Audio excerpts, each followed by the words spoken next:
Shalom. First and foremost, I want to give all praises, honor, and glory unto Yahweh, Bahashem, Yahweh Shai, Bahashem Rachakwadash, and double honors to the apostles and elders of Great Millstone, and peace and blessings to all you Akim out there, pushing his word with all truth and sincerity, and to all you believers out there who believe in on the gospel.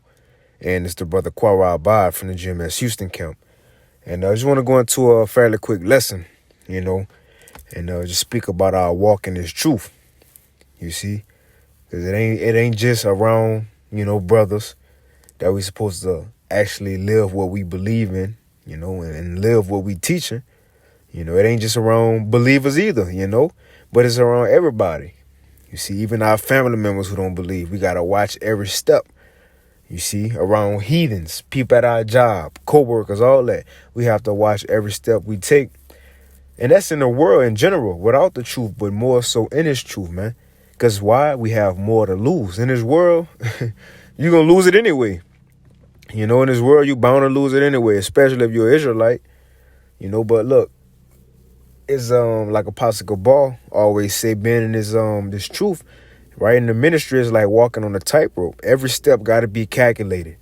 In other words, before you take a step, before you take a step, you discerning, you thinking, okay, if I take this step, then this can happen. If I take this step, then this can happen, right? If I step here, the wood might fall through, so let me take a little hop over, And matter of fact, let's get that 2nd Ezra 7, because when you go into 2nd Ezra 7, it gives a similar tool on the path to the kingdom. You see, but going back to what Apostle Gabal, what he be mentioning is like walking on a tightrope, man. You see, and it's cold because, look, although we hasten the day, we still got to pace ourselves, though. Right? But let me get this in 2nd Ezra 7, and I'm going to start at verse, and Lord willing, this lesson be edifying. You see, especially like you seen the recent video with Adam Abbott, the brother named Naquan, or for Watchmen of Israel. The YouTube page used to be Adam Abbott. But, there was that account, the people came, the laws came up to him. And anyway, he got arrested. Why? Because being unwise, he didn't think about that step, right? Before he took it, he just took the step, hit the police hand down. Then he went to jail. We know now we in a time of Esau. He looking for something for us to do so he can demonize it and use it against us. Well, look, we supposed to, in other words, walk that tightrope, pace ourselves, and pay attention to our next move, and pray first and foremost before anything that the Lord guide us. Because look, we ain't making no steps on our own. No, the Lord got to guide our every move. But our hope is, and our expectation, if we doing the work, that the Lord gonna lead us down the right path. You see. But let me get this real quick. I don't want to ramble on this. 2nd Ezra 7. I'm gonna start at 6. It says, there is also another thing. A city is builded and is set upon a broad field and is full of all good things. Now, what's this city, man? That's talking about the kingdom of heaven. Like it said in Hebrews 13 or 14, for here in captivity, it says, for here we have no continuing city, but we seek for one to come. Right? And that's the kingdom, but it's about to go into the path or what we have to go through to get there. Right? Just like if you want to go to the NFL, you got to go through college and tour days and blood, sweat, and tears and workouts, so on and so forth. Well, let's read about what you got to go through, what we got to go through to get to be saved up out of here. So it says, verse 7, the entrance thereof is narrow. It's already starting off difficult. It's narrow, which means it ain't a lot of room for mess ups. You feel me? Something narrow. Think about a narrow passage. Right, you got to turn to the side, maybe, because if you walk regularly, your shoulders might be too wide, right? Might have a little gut, so you got to suck it in a little bit. Well, what's that symbolic for us trimming our ways as we're on this path? Yahweh Shai said, if you left eye offend thee, cut it off. Things that may hinder us in this truth, we're going to have to cut it off. Because look, in order to get through that narrow path, you can't carry all that baggage. You see? So it says, the entrance thereof is narrow and is set in a dangerous place to fall. So it ain't just narrow, right? But it's narrow and it's easy to slip. It's easy to fall. And it says, like as if there were a fire on the right hand and on the left, a deep water. And what's that symbolic for? The different trials, the afflictions, the so-called losses we got to take in this world. You know, whether it's financially, physically, mental, family, whatever it is, the different trials that set before us that the Lord gonna put us through to test us, man. The ultimate one is in Jacob's trouble during our temptation. But these are all the things that we gotta go through. So look, if it's already a lot on our plate, you feel me? We just can't skip over and jump, worrying about down the line. That's another thing. Make sure we making a day count. Make the day count. Win a day, conquer the day. Because look, if you, of course, again, we hasten the day of the Lord. We looking down the line. Like the scriptures say, we look not at the things which are seen, but at the things which are not seen. Right?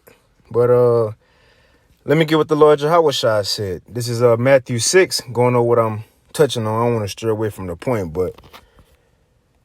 from the topic, but I do want to make this point. Because this is what Yahushua said. This is Matthew 6:33. It says, but seek ye first the kingdom of the Most High and his righteousness, and all these things shall be added unto you. So look, what's the first priority? In other words, this truth. Worry about this truth, and everything else in our life, personal life, right, go get taken care of. We can't worry about the things in this world and then the work of the Lord gonna get taken care of. No, it's the other way around. Serve the Lord first, and then the Lord gonna take care of us. But this is the point. Verse 34, and it's Yahushua speaking, by the way. Verse 34, it says, take therefore no thought for the morrow shall take thought for the things of itself. Sufficient unto the day is the evil thereof. In other words, the Lord Yahushua is saying, don't worry about tomorrow. Focus on a day. Focus on what you got to go through to get through the day, man. In other words, that's that next step. That's that next step. Every step is a day. Every step is a day to the kingdom. Well, that's true. Every step is a day to the kingdom, right? Because every day is one day closer to the kingdom, right? But like Yahushua said, it says, take therefore no thought for the morrow shall take thought for the things of itself. Let tomorrow worry about tomorrow. Whatever trials we got to go through, worry about that tomorrow, right? Afflictions, sicknesses, worry about that when that come. But what's going on today? How can we conquer the day? How can we, hope that our sacrifice get accepted today? What studying we may need to do today? Like it's a quote, and I mentioned it a while back, and this about to turn into a little in transit as well. So, but there's a quote, and the quote goes, day one or one day.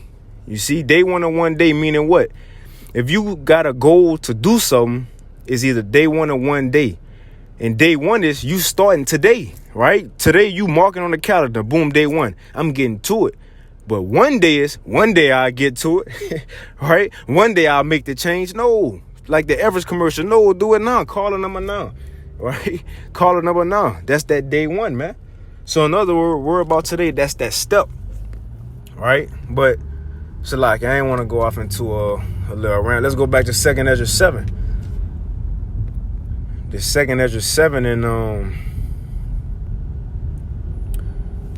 let's see, I was at verse 7. It says, the entrance thereof is narrow and is set in a dangerous place to fall, like as if there were a fire on the right hand and on the left a deep water, and only one path between them both, even between the fire and the water, so small that there could but one man go there at once. Check this out. If it's so small that one man can go there at once, what is that likened unto? That tightrope. In other words, it's so small, you got to watch how you walk on there. You can't just be running like Apostle Paul said, man. Right? He said, we are running a race, but one obtaineth the prize. He said, so, I'm getting two scriptures mixed up. He said, so fight, man, hold on. Not beating the air. That's what Apostle Paul said. 1 Corinthians 9:26. He says, I therefore so run, not as uncertainly. Right. It says, so fight I, not as one that beateth the air. So he said, look, when I'm running, as I'm in this ministry, as I'm in this walk, he said he not running with uncertainty. Meaning what?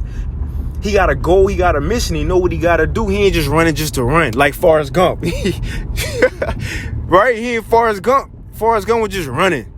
You see? Ain't had no purpose, just running. You know? No, man. We running with a purpose. And every day we have to do something to forward that purpose, man. And he also says, so fight I, not as when that beat of the air. Think about boxing. When you boxing, you want to throw punches that's going to land. You don't want to just throw shit missing, getting tired, right? Your fatigue going down, all the same thing. And it's truth. If it's uncertain, you just throwing punches, winging it, right? Your fatigue going to go down eventually. The Lord, what happened to that fig tree when his fatigue was down? Yahweh Shai withered away, right? So the point is, look, every punch count, every step count. You know, every thought, speech, so on and so forth count. And what we do slip on and come short of, that's when Yahweh Shai gonna step in for us, man. That's that mercy stepping in. But let's go back to 2nd Esdras. It's 2nd Esdras 7. And 8, it says, and only one path between them both, even between the fire and the water, so small that there could but one man go there at once. If this city now were given to a man for an inheritance, if he never shall pass the danger set before it, then how shall he receive this inheritance? So we got to go through it. You see, so we got to go through it. So look, as we going through it, it's a proper way to get through it. Let's get this in Proverbs real quick. In Proverbs 4, and I'll end it. This is Proverbs 4. And again, continuing on that point, every step count, man. This is Proverbs 4, and I'm going to start at 20. It says, my son, attend to my words, incline thine ear unto my sayings. Let them not depart from thine eyes. Keep them in the midst of thine heart, for they are like unto those that find, for they are life unto those that find them, and health unto all their flesh. Talking about this truth. It says, keep thy heart, which is our mind, keep thy mind with all diligence, for out of it are the issues of life. It says, put away from thee a forward mouth, and perverse lips put far from thee. Now this is the point. It says, and let thine eyes look right on, and let thine eyelids look straight before thee. And like Yahweh Shai said, if thine eye be single, thy whole body shall be full of light. So as we walk in this truth, look, this tightrope, right? In the truth, we gotta look before we step.